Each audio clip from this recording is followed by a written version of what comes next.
Hello, all. Very good morning and good evening. Welcome to the Oracle Database training. Today, we are going to discuss and have a hands-on the Oracle database installations. Primarily, today I'm going to focus on um, Oracle 19c database installation on Linux RHEL 9.6 version, which is you know the silent installation I would be showing you, and uh, also help you on the hands-on. So silence or response file installation it is. So you don't need a GUI to do this activity. So you can completely do with this silent mode itself. Okay. Yeah. All right. So before we jump into the installations, so I wanted to give a little brief on the types of installations on Oracle side. How you can install these Oracle databases. What are the types we have, to do the installation. So first one is single instance database, which is a standalone database also we call. So this is the most common type of installation. So where one database runs with one Oracle instance.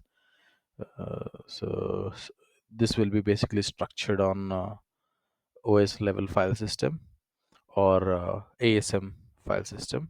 Okay, automatic storage management, ASM means. Okay, so that will be completely managed by the Oracle itself. Okay, ASM storage. And we typically use this kind of instances for production, development, test. So or a medium production, I would say, production in the sense. So medium production environments, we use this standalone instance. So that is the first type of installation. So where you can do GUI based or silent installation, silent or response file installation. And the second installation type is container database, uh, or container database and pluggable database type of installation. From Oracle 12c onwards, you can install non-CDB, which is a traditional database, and then CDB, container database, that can hold multiple PDBs. Okay, so you can have CDB concept from 12c onwards. Okay, so that installation type also there. And the other one is the third one is a real application cluster, rack. So multiple nodes running Oracle instance accessing the same shared storage. Okay, so here a database will be one, but multiple instances will be there to access that particular shared database. Okay, so this provides a high availability, scalability, so you can horizontally scale your database infrastructure as well. So more processing power you can add, more memory you can add, more load balancing it can be done with the rack. So this setup will be used in mostly uh, mission critical enterprise systems we use. Like today we see banking systems, we see uh, you know this rack setups being used on those systems, like where they want more availability, at the same time more processing also, that time they will go for the rack. Okay, so that is the high availability uh, real application cluster. And the other installation type, data guard. So this will be like physical and logical standby we will be creating. So so this will be where we will install uh, same, like standalone only, but we will uh, have one primary database, one standby database. When we'll have between those two databases, we will have a trans sorry or archaeologs will be shared among those two logs, those two database servers, and both will be in sync. So one will act as a physical, one will act as a logical standby. Okay, so yeah, these are the different types of installations we can perform with the Oracle database. So I will deep dive into the first one, a standalone installation, that too on the file system, and silent installation it is. Okay, today we will talk about that.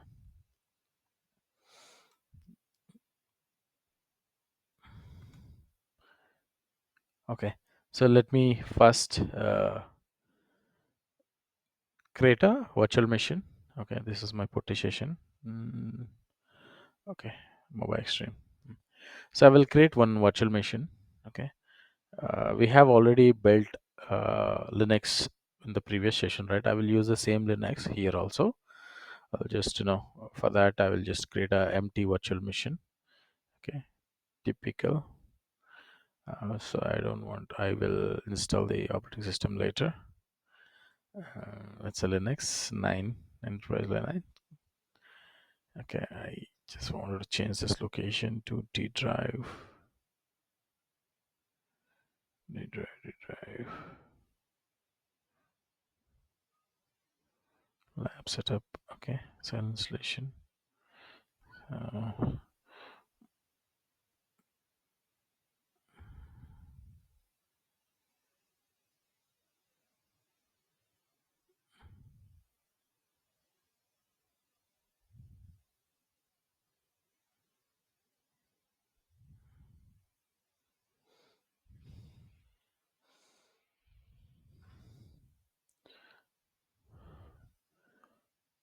I'll use 30 GB storage, and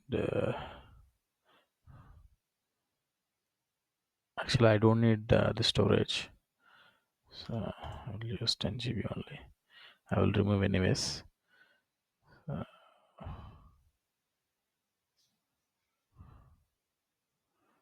I will add one more network adapter. This will be bridged, and close this.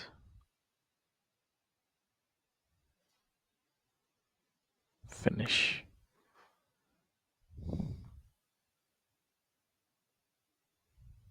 Okay, I'll rename this. This is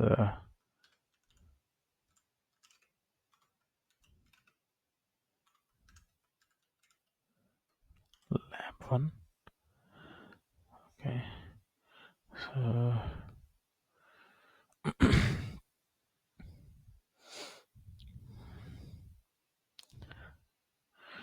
so what I'm trying to do is I just wanted to use the existing VMDK file itself. So I'll remove this hard drive and add that existing one. Yes, hard disk. Uh, use existing one.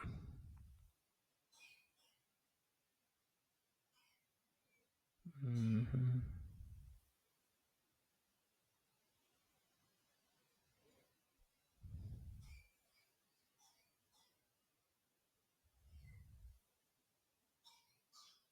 This is the existing one that I have copied after the plain vanilla installation of the Linux operating system. I have copied that VMDK to this location. So it's just to reduce our time. Uh, we don't need to go through the installation again, the entire operating system installation. So we can simply use this particular hard disk VMDK file itself. So I've added 8 GB to have a quicker process. So let's power on this.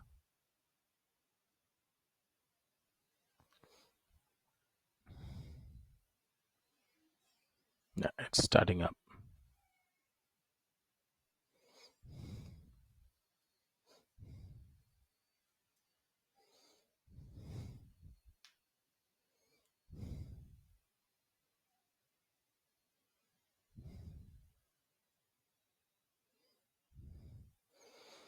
This will take a while.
what I've done is simply use the existing VMDK file itself to create a new virtual machine and open it.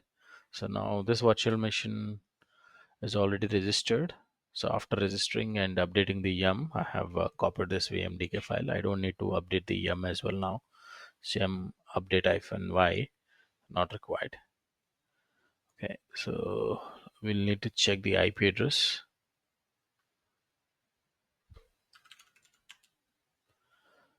Okay, this is the IP address. We can use it to connect. Okay,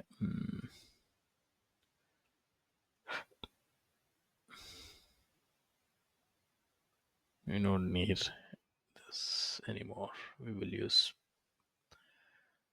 D.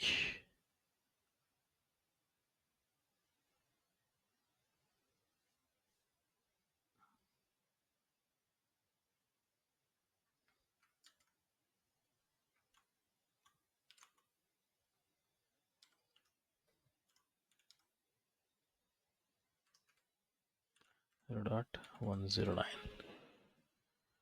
So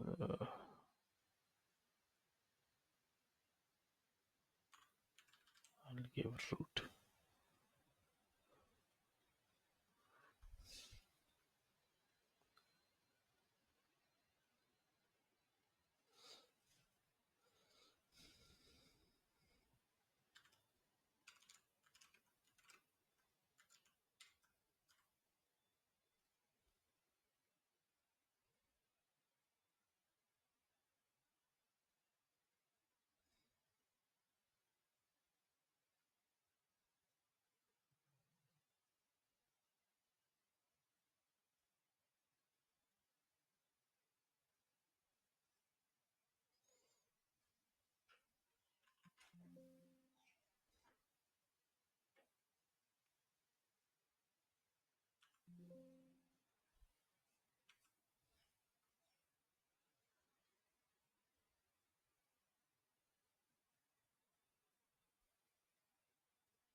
Given a wrong IP address, so that's fine.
It's not reaching.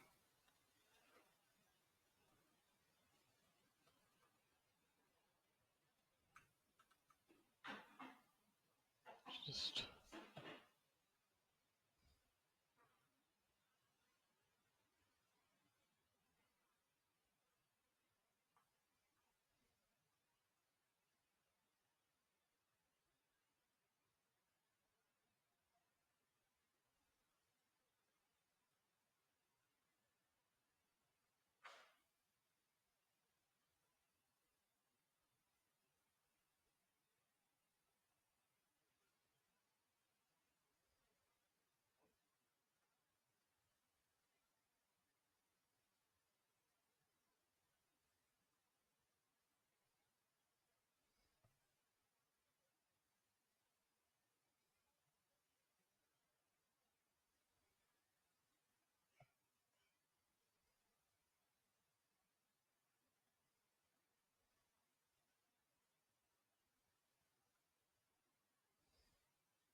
This is not coming. Just a minute. I'll close it in. Restart.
Just bear with me. Some connection issues happening.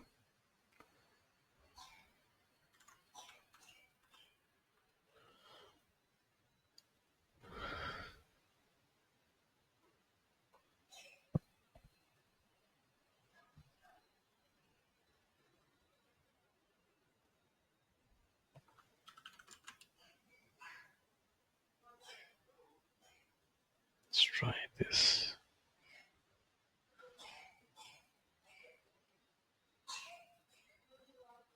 168.0.110.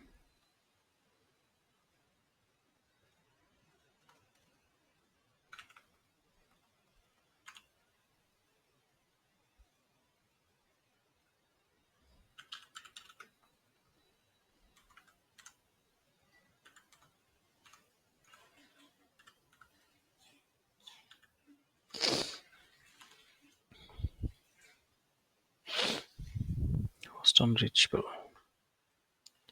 Okay, now it's coming. Excuse me.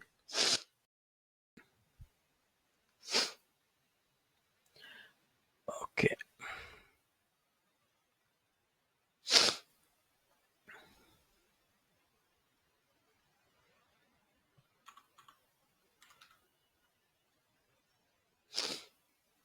Yeah.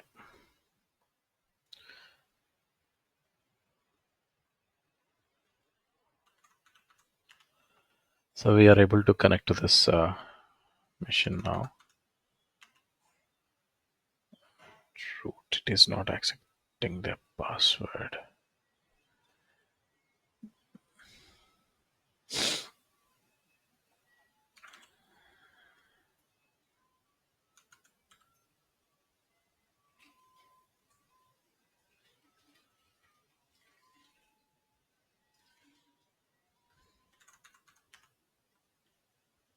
Yep.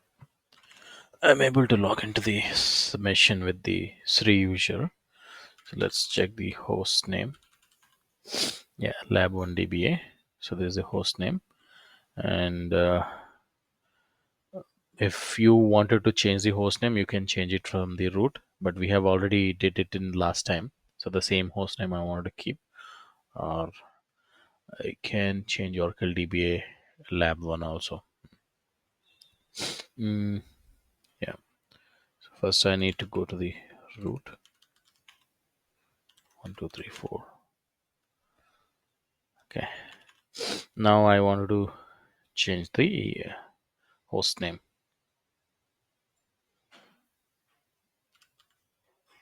Host name.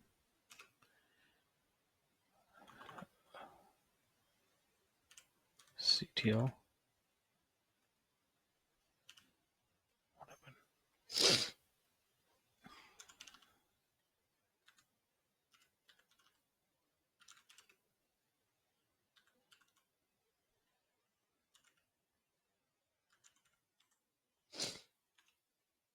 So this is my new host name. I will change this in the etc host also.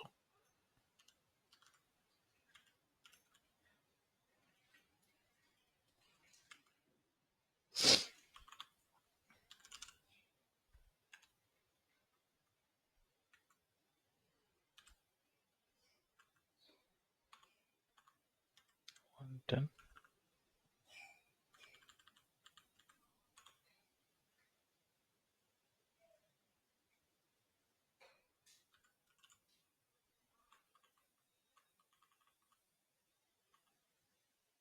okay. So RDB lab 1. I'll check the host name now. Yeah. So this is my new host name. To change this, we need to reboot. Okay. So now the connectivity is done and host name is also changed. So now I will reboot.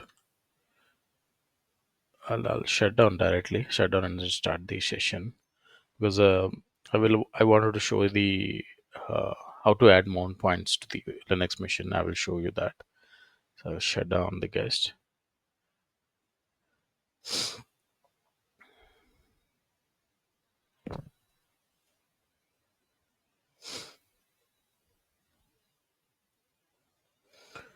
So we will have to add additional mount points as well since we are building this Oracle database instance on the file system level.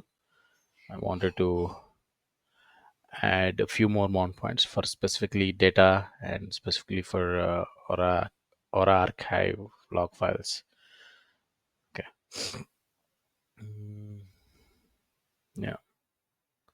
Add hard disk. You can add anything, SCSI, SATA, or NVMe. I'll go with the default option and use create new virtual disk. Yes.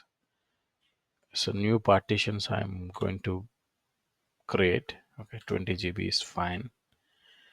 Okay, store into single file. Okay, it is going to store. Okay.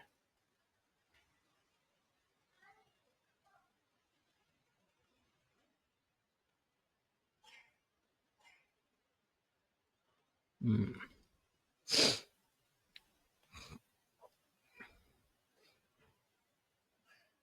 So one more drive I will add. That is for the archive log files or fast recovery area.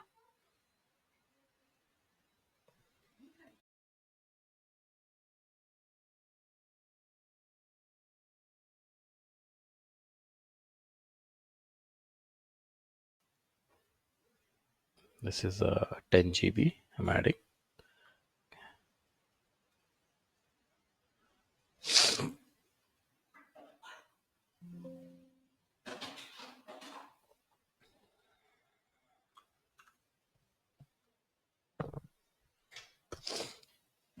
Finish.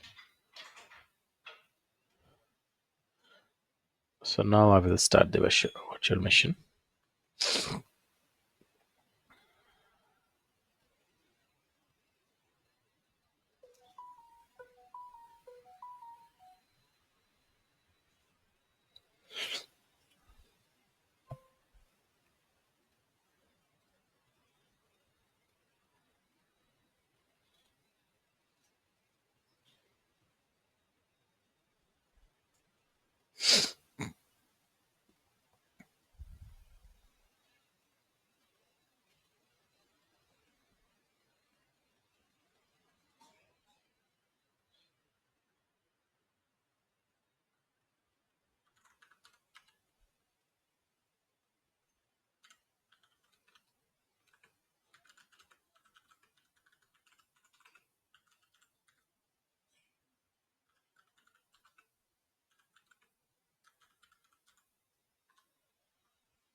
make it permanent IP address. Okay.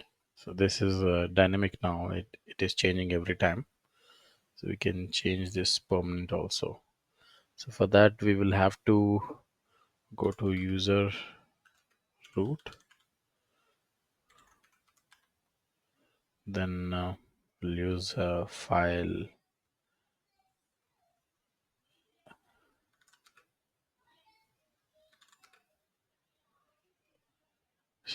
etc slash etc slash sys config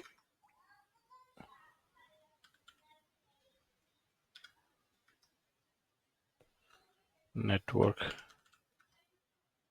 scripts. Yes, we have. We'll go and see like what all the adapters we have. We have no adapter here.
We'll check on this later.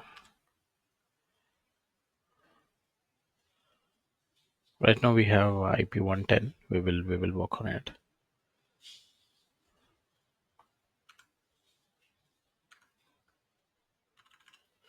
So now you see it right. We have added three drives.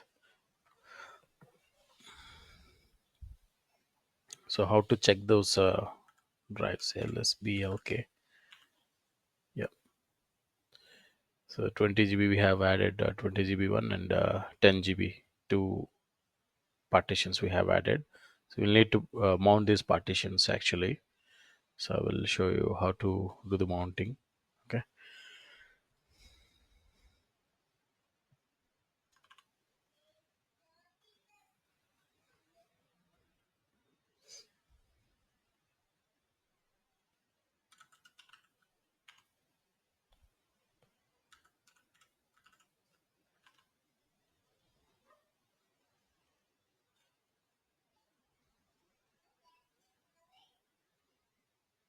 With I'll need to switch to root user to make the changes. I need to switch to the root user. Okay. So why are we doing this additional mount point or additional partition mounting here? In a real world, we will use a different partition for data files, different partition for the archive log files, and different partition for the FRA. So you'll not keep everything on the same drive or same location. To have a maximum IO and better lower latency, we will use a different mount points or different partitions in the real world. So that's why I wanted to show you this, like while we are setting up this database also, we make sure like we use a different partitions for each file system, each files we wanted to store. Okay, so here how do you create a partition? Okay, so now you have seen unallocated partitions. These two are NVMe 0 and 2 and NVMe 0 and 3. So we need to allocate them first and then make a partition. Okay, so now what we need to do is, first step, we need to allocate them. Okay, so how do you allocate? So we need to uh, so all any hard disk we added or any storage we added, it will be there in the slash dev. We have discussed about this mount point, right, during our Linux basics. So cd slash dev, if you go to cd slash dev, you can see all the mount points. Like, now you are talking about 0 and 2, right? So you can see all the devices that are connected to this uh, operating system. You can see here, and this path cd slash dev. Okay, where is and yeah, here it is, NVMe 0 and 2, NVMe 0 and 3.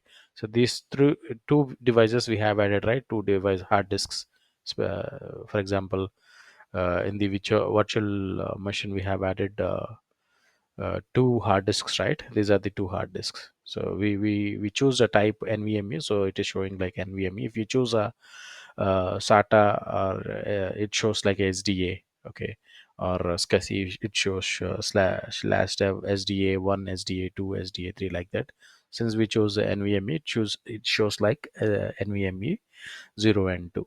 Okay, so now we need to uh, use a utility called fdisk. Fdisk. Okay, fdisk is the utility. So with the fdisk utility, you can actually create a new partition. And so here it is asking, like,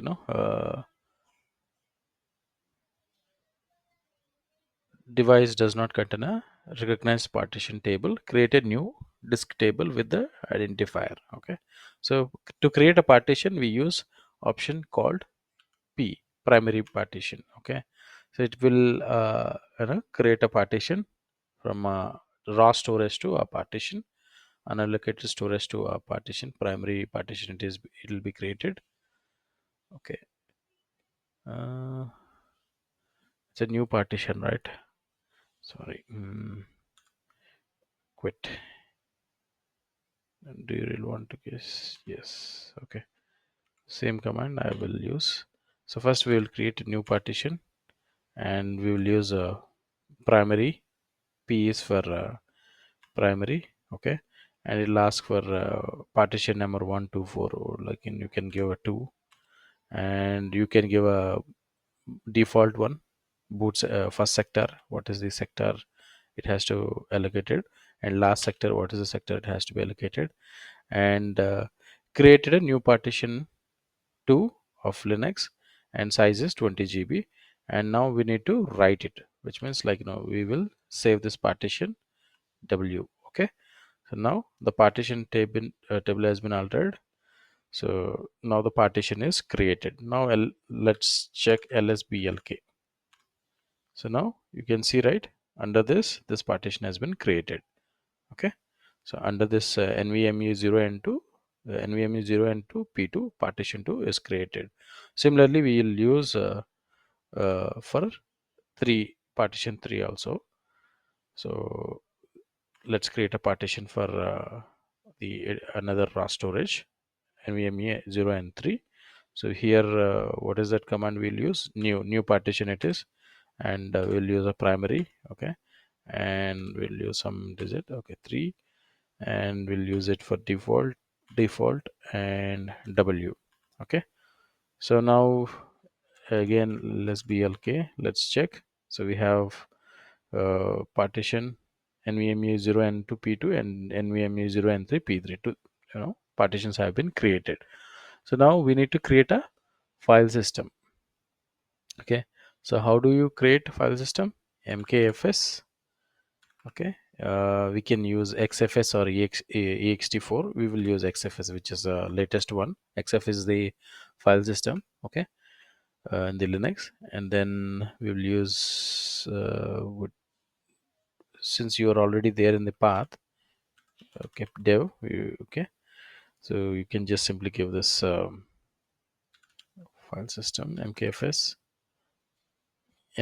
xfs, okay, and this, or you can also give slash dev slash partition name, okay. So it will be invalid xfs,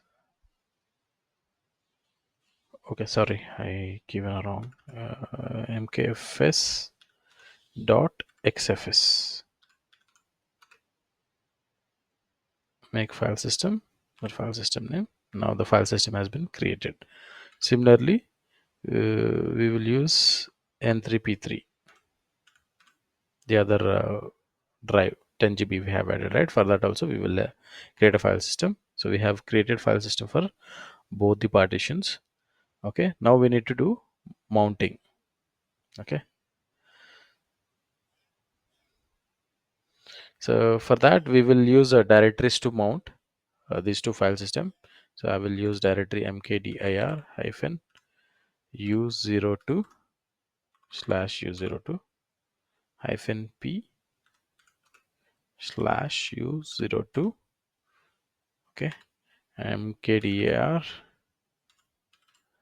hyphen p slash u03. So two mount points I'm creating, okay. So hyphen p means, like, even you have some directories within that directory, it still creates a directory, it won't throw any error, okay. So I will be creating two directories. Now my job is to mount the NVMe 0 N2 P2 and NVMe 0 N2 P3 partitions to these mount points, okay. So these directories as a mount point, okay. So now what command we use? Mount, okay, mount this to u02, okay. So we are mounting this partition to slash u02, and again we are mounting p3 also to slash u03,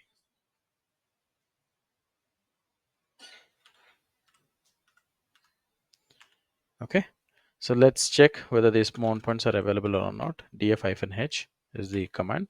So now you can see these mount points have been created and their respective partitions are this, okay. This is how you can create a partition and mount point.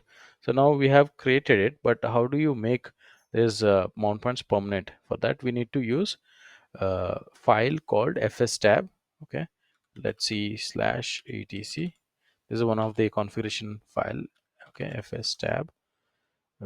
So this is how you can, this is the content, okay.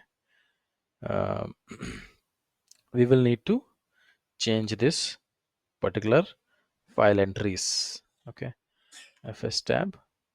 So now we have these things, right? What is it? Yeah, so these two things, let's okay, let's copy entirely this one,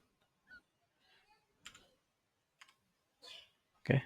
Insert, so I'm going to add entries here, okay. Okay, this is the file,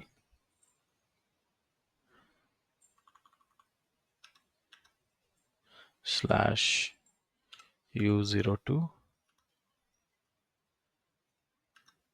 What is the file system? xfs, and values defaults, and 0 and 0, okay. This is one, and also we need to add one more file system, same, slash div slash NVMe 0 into P2, okay, slash U02, sorry, U03, and this is N2 N3P3 N3P3. So this is another partition that we created, right? So same XFS only, same file system XFS. So we'll keep same defaults, and this 0 and 0. Okay, now we will save, and we'll use a command mount hyphen a, mount hyphen a, so which will permanently mount this file system and save them. Okay, whenever you restart, these mount points will be available. If you are not doing these changes, adding these entries into the fs tab and doing this mount a, so mount a will load fs tab file again, so that it'll remember these entries are there. Okay, so mount a is done. So even you restart this mission, your entries will be there and your mount points will be there. Okay, so again df-h to check the mount points available in this machine and their usage as well. Okay, so now so let's mount point creation is done. Okay, and now we will start our installation process. So we will only do the prerequisites today. Okay, so we will complete all the prerequisites required to start the installation. So then tomorrow we will do the installation. Okay, uh, now the one of the as a one of the prerequisite, we have created mount points and partitions. Now I will show you the document. Okay, um, so we need to do certain uh, prerequisites.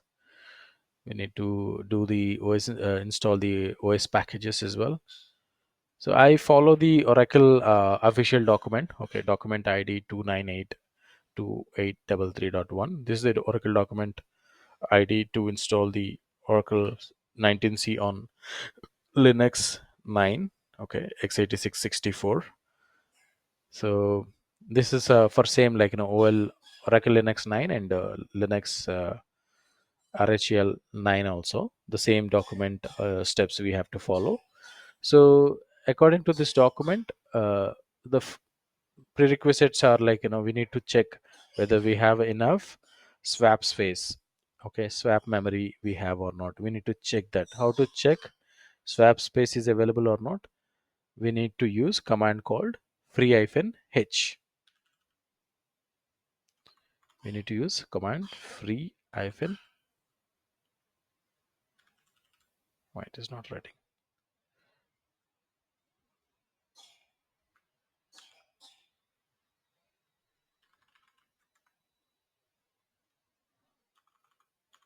Okay, free-h. So it will show you the memory. Okay, actual memory and swap memory. So right now we have a swap memory of 2 GB. Uh, but according to the document, I will show you the official document also from the Oracle support.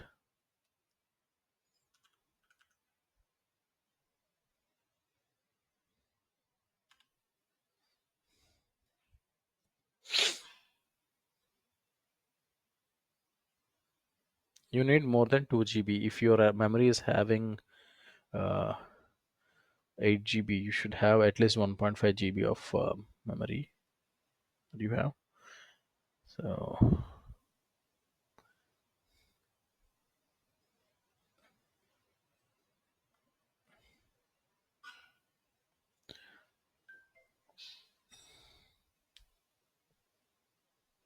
we will go through the same steps, whatever the document says. Okay.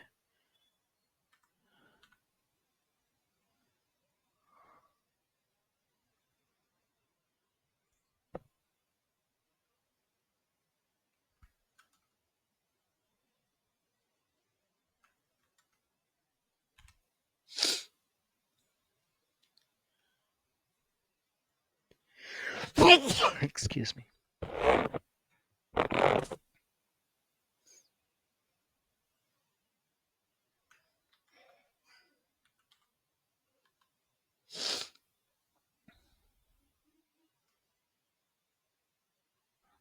Okay, so this is the document ID. Okay, so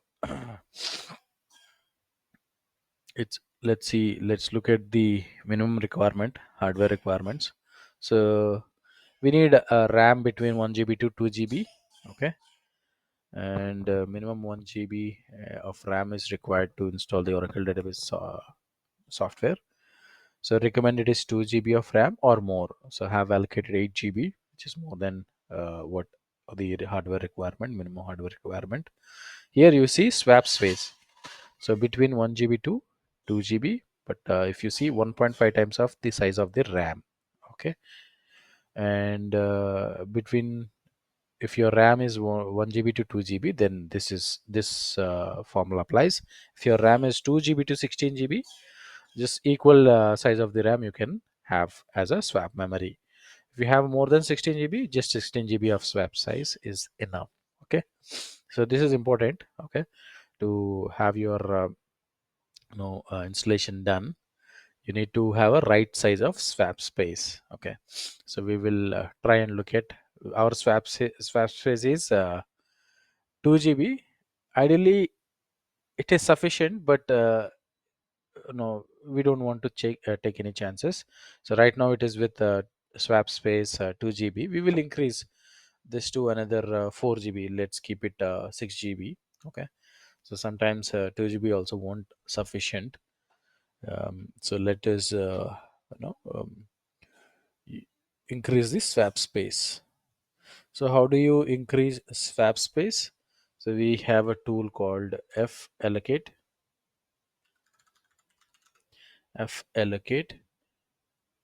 hyphen l. Okay, hyphen I. Okay,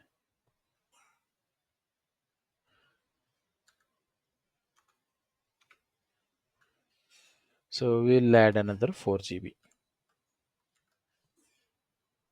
4 GB. Okay, slash swap file f allocate hyphen l 4 GB for the swap file. This is the swap file we are creating. Okay, so we'll have to change the permission of this chmod 600 to this swap file. Okay, now we need to create a swap file mk swap, the swap file, make swap. Okay, use this as a swap file, and you have created a swap file with the 4 GB. Okay, so now your swap file has been created. So now you need to use a swap on. You need to use this swap file as swap. So we need to use command swap on, and now you can see hyphen show to see, like, what are the different partitions we have or files we have for this swap. You can see two files. In Windows we will create a file, right? Additionally for our RAM, the similarly we are going to create this swap file. In Windows page file we create. So here we create a swap file for additional RAM purpose. Okay, so now the swap file has been created. We have verified with the swap on show. Okay, so what we need to do now, we need to check swap size free hyphen h. So now we have total 6 GB. It will show one single swap space only. It won't show, like, different. So it will show 6 GB of swap is available right now for your operating system. So now we have added swap, and how to make it permanent. So we need to make this swap as a permanent one. So va. Similarly, how you made mount points permanent, similarly the same file slash etc slash fdisk fs tab. Okay, fs tab we will use to make this swap file permanent. You might see here one swap file is already existing, this RHEL swap. So we will just give swap file space. Okay, so this entire thing we can give as is. Okay, done. So now you have permanently saved. Now after permanently saved, what you need to do, you need to reload that fs tab. Okay, might mount hyphen a, you are reloading. So now the swap is permanently attached. Swap is added and attached. So now let's see free hyphen h. So what is the swap size? 6 GB we have. Even you restart this machine, you will see this 6 GB of swap size. So now we have added mount points, we have added swap size also. So now let us look at our steps. So software, Oracle Linux 9 or Oracle Red Hat 9. So kernel, you need to see like now whether this kernel is matching or not. Red Hat kernel 5.1.4, so or later. So we need to check this kernel is existing or not. Okay, so how to check? Uname hyphen a to check the kernel. Okay, so you can see kernel what is this 5.14 570 44.1 EL9. Okay, 5.14 is there. Okay, 70 dot okay 1.0.2 EL9. Okay, so the current kernel is higher than this. Okay, we can place side by side. Okay, 570, it is only 70, now it is 570. Okay, and 44, this is definitely higher than what sorry, this one 70.22. Okay, so definitely higher than what they are recommending to have. Okay, so now this is just this test also failed, your kernel requirements also passed. Now mm, okay, so now we need to have certain uh, uh, storage checklist for Oracle database, at least 7.5 GB Oracle. For Oracle standardization, we have given initially 30 GB of storage, so we have enough space on the storage. Okay, so next we need to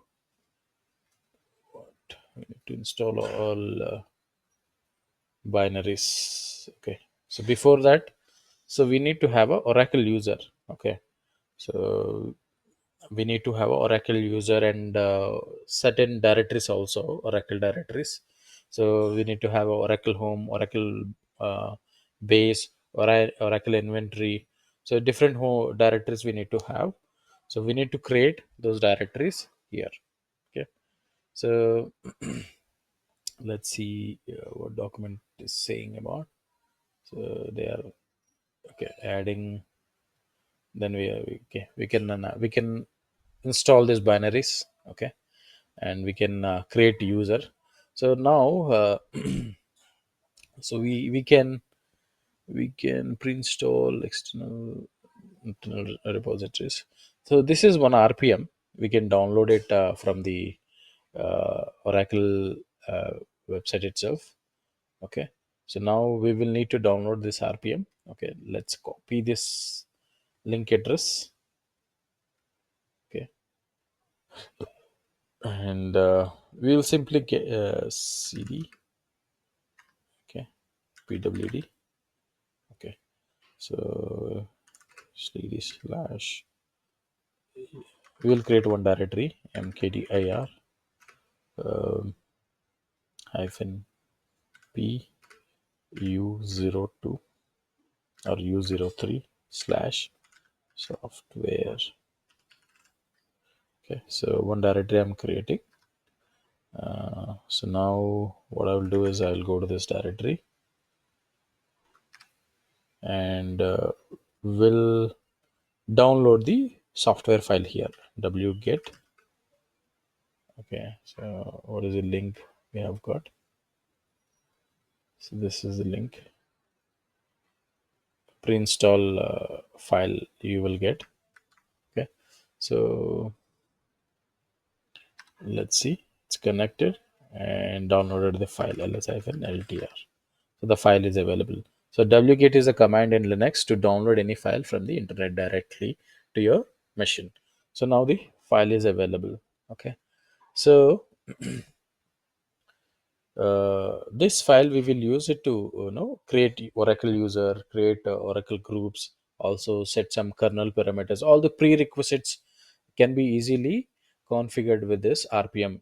Okay, so Oracle has provided little more flexibility and some more automation of doing this user add addition, kernel parameter settings, everything with this simple RPM. Okay, if you install RPM IVH, this file, so your all kernel parameters and Oracle user ID and groups, required groups like install or DBA groups, whatever groups required for Oracle installation, everything, all prerequisite groups, prerequisite kernel parameters will be set for the Oracle database.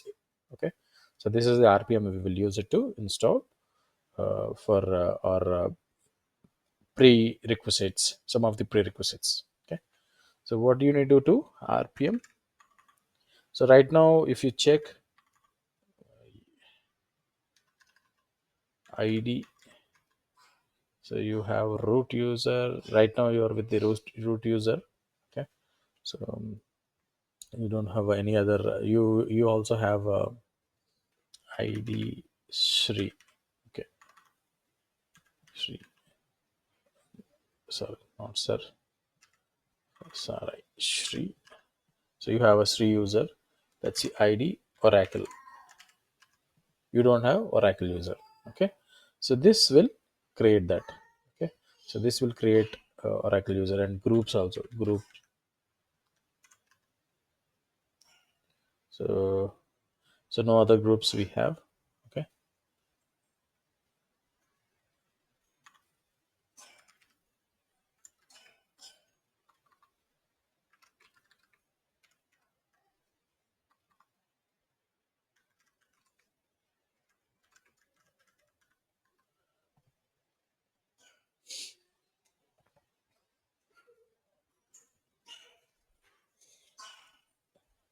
so you can check the group details cdc cd etc cat slash etc slash group group.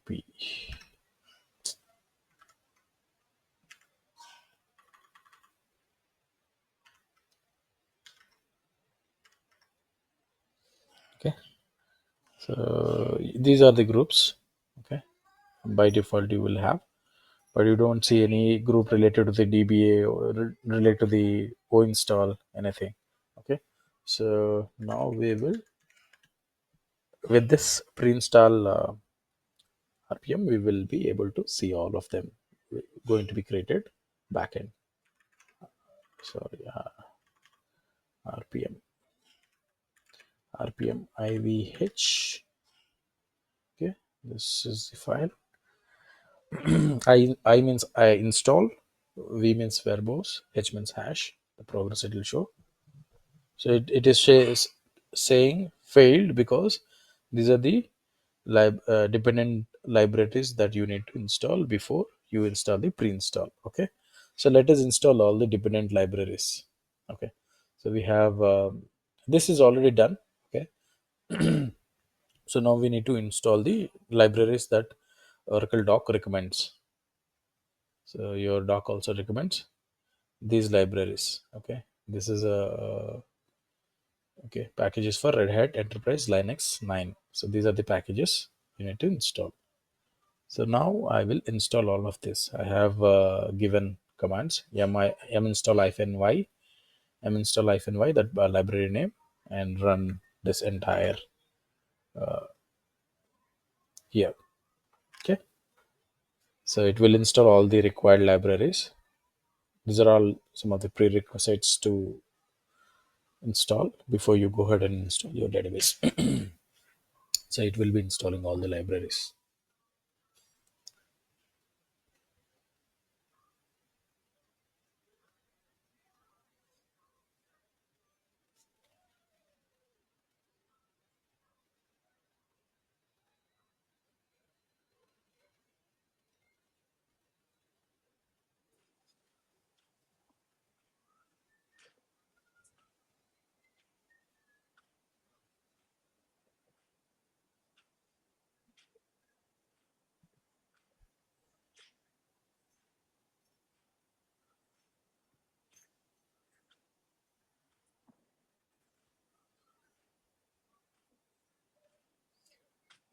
Rahul, any questions till now?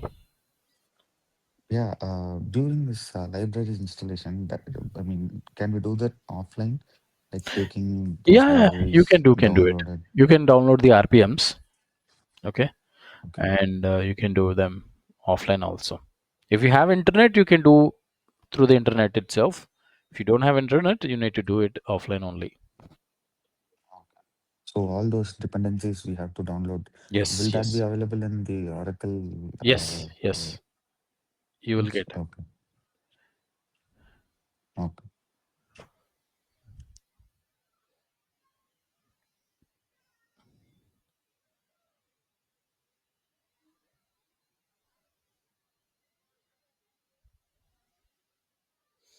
You will get all of them. Where is it? This is Yum. Yeah, you can get here. Okay, get package. This link itself. Okay.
Here it says Oracle database is supported on ext2, ext3, ext4, but not XFS. But yeah, it supports XFS also, either ext4 or XFS. It supports, so no worries. We have given XFS; it still be supported by the Oracle database. Okay, so all your library that you have listed are installed here. Okay, so you have done with the root. So now you wanted to check any library whether it was installed or not. Just rpm -q querying library name. What library? Where is it? Have here, right? Some libraries. Binutils. Let's. Sorry.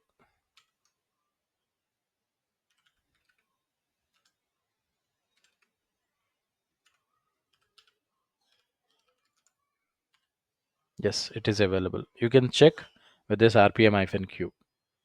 Okay, to check whether the library is available or not. Okay, so we have installed the libraries. Now let's check the the RPM installation. Right now we are at a software location and we wanted to install RPM, or you can use EM also, not an issue. RPM hyphen IVH, or you can use yum install the same uh, file. Okay. Hmm. So it's saying still these dependencies needs to be installed. So we will just yum install hyphen sorry uh, hyphen y. Okay, this installation and it scripts.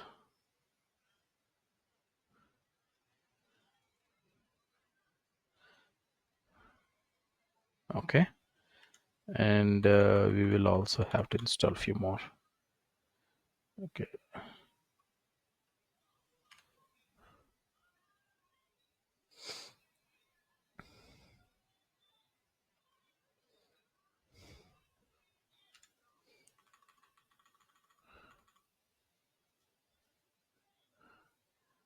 whatever this.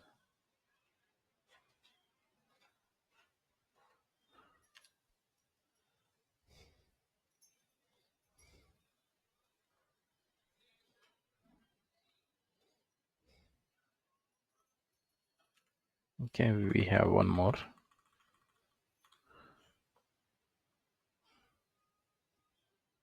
NFS utils.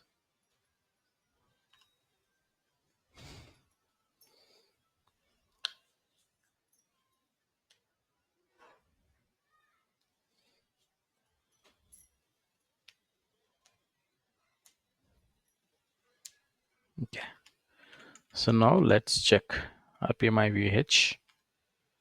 Yes, it installed the package. Okay, so this package will have some of the prerequisites to uh, perform before you go ahead and install the database. So those are like your Oracle user creation and your IDs groups also it will be created. Now let's check ID Oracle. Srikant, so these are system requirements or like oh, the pre Prerequisites libraries and for, everything. yeah, this is for Oracle database, not the Linux software. So Linux operating system. This is for Oracle database to install some of the requirements. Like you need to have a user Oracle. You need to have groups to install the Mm, Oracle software. You need to have kernel parameters also set for the mm, Oracle database to be installed. All this will be taken care by this single RPM file. Now you see Oracle user is existing. Earlier it is not there. Now it is created. okay, okay. So these are like we can do manually also. We can create Oracle user. We can create a O install group, DBA group. Mm, But Oracle launched a Oracle Linux, right? From there they have started adding some mm, of the automation packages to do these kind of stuffs um, uh, mm. manually. So we can simply run these RPMs to get them installed. Okay, so so with the default user and default group, so automatically it get created. Yes, yes. So can we compare like with the SQL? So there is a NT authority users are there, Yeah. and a .NET framework Yeah, prerequisite is you will there. have some prerequisite packages, right? Like .NET you need to Uh, install before you install a mm, SQL Server instance. mm, So similarly, this Oracle also will have a mm, certain packages to be installed before you mm, install the Oracle database. Those are mandatory. Like if you are not installing them, you will not be able to succeed in installation of the Oracle database. mm. Okay. Yeah. So without this user and group creation libraries, can we install or is it No, mandatory? mandatory to have this Okay. groups. So can we perform in the script itself, like create this user while installing like that? Can we perform in the command itself? Uh, that's what like we have done, right? They have themselves Oracle themselves given this script RPM package to perform Mm. that group creation, user creation, and Uh, also parameter while setting in the creating kernel. the, by default, it will create the Oracle user, right? Yeah, it will create. If you Okay. run Instead this, of Oracle user, if you wanted to separate like an admin user or some other DB admin, so can we do that like mm, no, no, no, while no. it's So okay? while installing, you will get a plain operating system, right? So on top of Mm. that, if you wanted to install the Oracle software, you need to have a Oracle user. So we will Oh, perform all the administrative tasks with the Oracle user only. Okay. So okay, okay. you will need to have that Oracle user. Okay. Mm. And for Okay. installations, any software like you install the Oracle database software or grid software or release update, whatever you Mm. install on the Oracle, you will need to Mm. use this OInstall group only. Okay. So to Okay. perform all the Okay. DBA activities, you will use DBA group. OPAR Mm. and backups, you can use this group. Okay. By default, OInstall DBA will have all the privileges to perform remaining tasks. Okay. Mm. Data guard DBA. Okay. Mm. KMDBA Mm. and RAC Mm. DBA. Right now, we are not using KMDBA, RAC DBA, DGDBA. But if we wanted to, by default, we will get them as a Okay. prerequisite. If you are installing in this system grid software, you can use Mm. RAC DBA. If you are installing DataGuard, you can use the DGDBA group for it. Okay. Okay. So like that, Okay. by it creates all the users required for any installation on the Oracle. So Mm. by default, you will have all of them. Once you run that RPM, you will get all of those users and groups required for that. Okay. So let's Okay. see ID grid. Grid is available or not. Grid is not there. Okay. We need to create when we are going to install the grid software. We need to create a grid. Okay. So this Oracle user we will use. So now user is created, but we don't know the password. We need to set that password. Okay. Password Oracle. Oracle user is created, but we don't know the password. We need to create a password, new password. I'm creating some simple ones for easy remember. So password is created. Okay. So before you go to the user, you need to create directories also, directory structures for Oracle installations. I'll talk about each and every directory. Okay. So what are those directories and what is the responsibility of each and every directory? So let's take a look at this before running pre-install check. Okay. So you can see the kernel parameters here. Okay. You can cat this file. So I would have shown you before install what are the kernel parameters looks like. So you can see all the kernel parameters. So required kernel parameter settings also it will take care. So in your document also it shows what kernel parameters required. So minimum operating system resources parameter setting. So these settings will be done at the kernel. Now I have shown you that sysconf, right? So this is the one where you can see the information. Okay. So this thing also that particular pre-install will take care and give the uh, parameters. Okay, what is the kernel shm min required, what is this sh max required. So it will calculate internally and keep those values here. Okay, so see it's showing pre-install 19 setting for kernel sh max. Okay, so by default it'll verify internally, like do the calculation and set those values here. So you don't need to do anything manually, set up these things. It's very simple. Before this pre-install comes, we used to do all this kernel parameter setting by manually itself, by our own. Go to this sysconf file and change all these parameters, add new parameters, and save that file, then go for the installation. So now it is easy. We don't need to do all these things. So that single RPM will take care of it. Clear?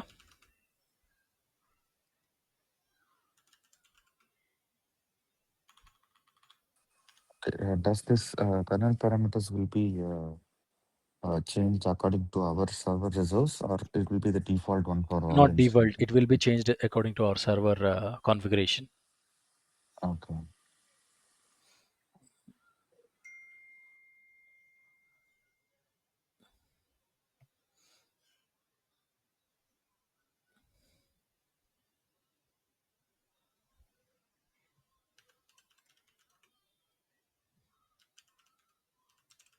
In Linux also you do some sorry, in MySQL also you do some kernel parameter settings, right?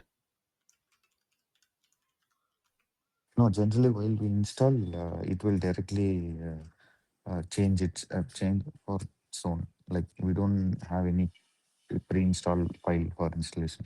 Hmm.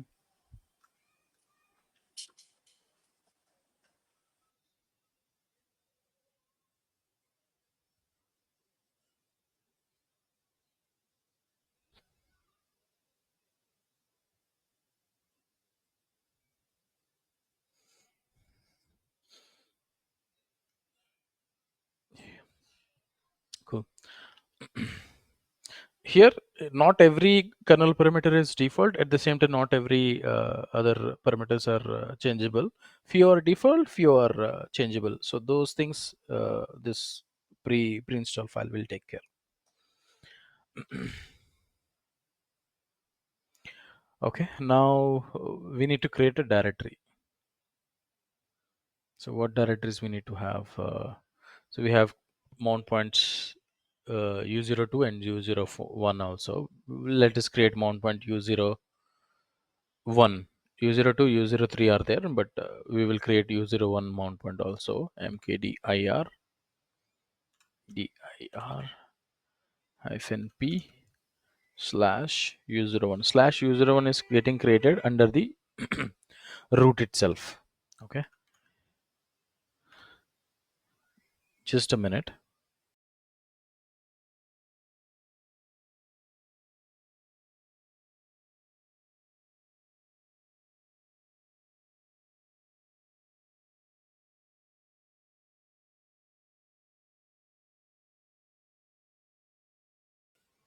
Yeah, so I have created this directory. Now df hyphen h slash U01. You can check individually what is the size it has. So right now you have available 18 GB. So that is more than enough. You need a 7 GB, 7.5 GB for installation, but you have 18 GB. So this is the path where we will install the Oracle binaries. Okay. So to install Oracle binaries, we need to create a directory structure for Oracle binaries also. Okay. We need to create that. So let's see. See here. So we'll create mkdir.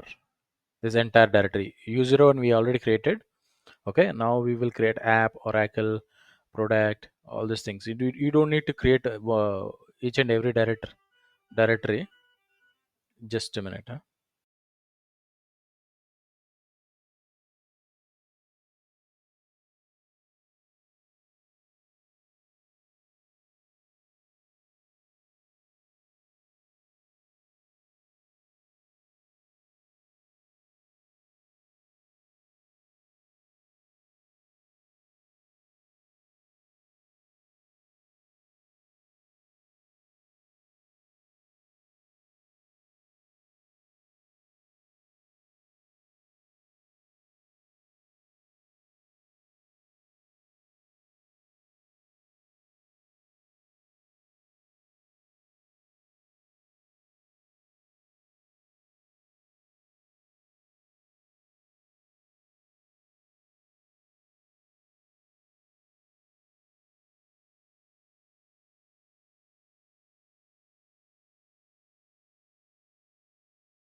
Sorry, I was getting another call.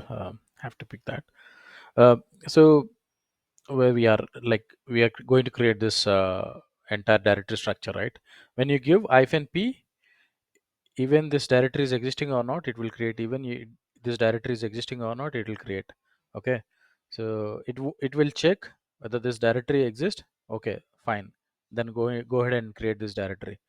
Okay, if it does not exist, it will create this directory and create this directory. So that's why we will use mkdir -p when you are creating a multiple directories within the directory. So this command we will use to create this entire directory structure. This is a Oracle home directory, okay, where actually binaries will be getting installed. Okay, so let's see. Let's create this directory structure. So home directory we need to create first. Okay, this is done. So but home directory, what is the uh, you know uh, privileges, or who is the owner? Okay, this directory is having currently ls-ltr. Right now this directory root is the user, is the owner right now. Okay, so we need to change the owner also. In order to do our installations with the Oracle user, we need to have a Oracle as a owner for this directory, and install group as a group to do the installations. So we need to change that now. So let's do the change of the uh, if you give -r, okay, this is a kind of a recursive. So the entire directories within that u01 will be changed, the user and group. Okay, if you give -r, we'll simply give -r that particular u01 chown -r oracle o install /01. We'll do that. Okay, now we will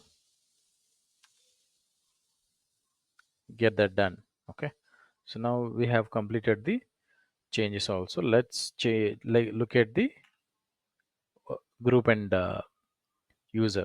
Okay, so now it has been changed from root to Oracle. Group has been changed from the o install root to o install. Okay, so now this is done.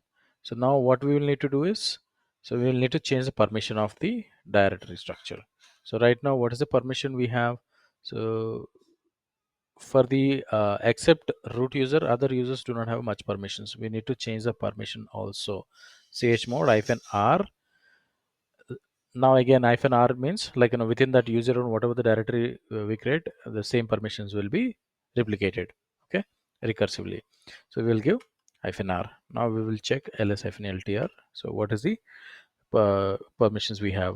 Okay, rewrite, execute permissions we have for the Oracle user also. Okay, so we have created a Oracle home directory. Now we will create few other directories. Okay, so other directories are like uh, uh, we will create a data file one directory. Okay, Oracle one directory, and okay, fra. So we will,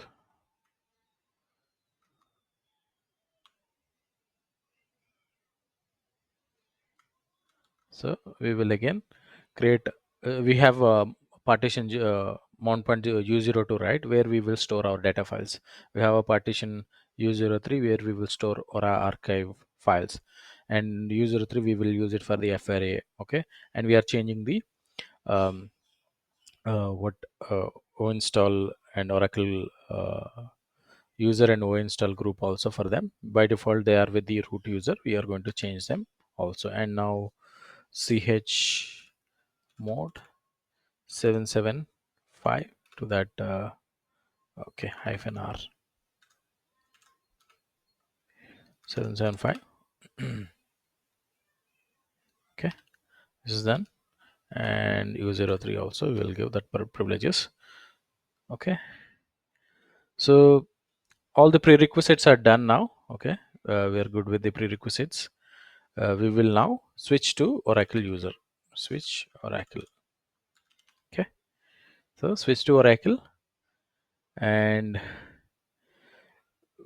we will need to download the software, and we will need to keep that software in the software folder. Okay, so I will do that. cd slash u03/softwares. Okay, so I will use this directory to store all the softwares. Okay. Mm, and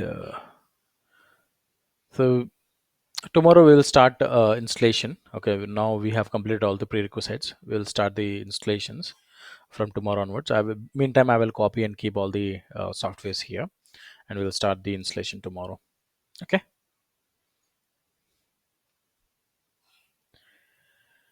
So any questions, Rahul, you have? Oh, Shrikant. Yeah. No, it's good. Okay. So these are the basic prerequisites that you need to have. So we will work on installation part tomorrow. Okay. Yeah. Cool. Thank you. Thank you then. Yeah. Thanks.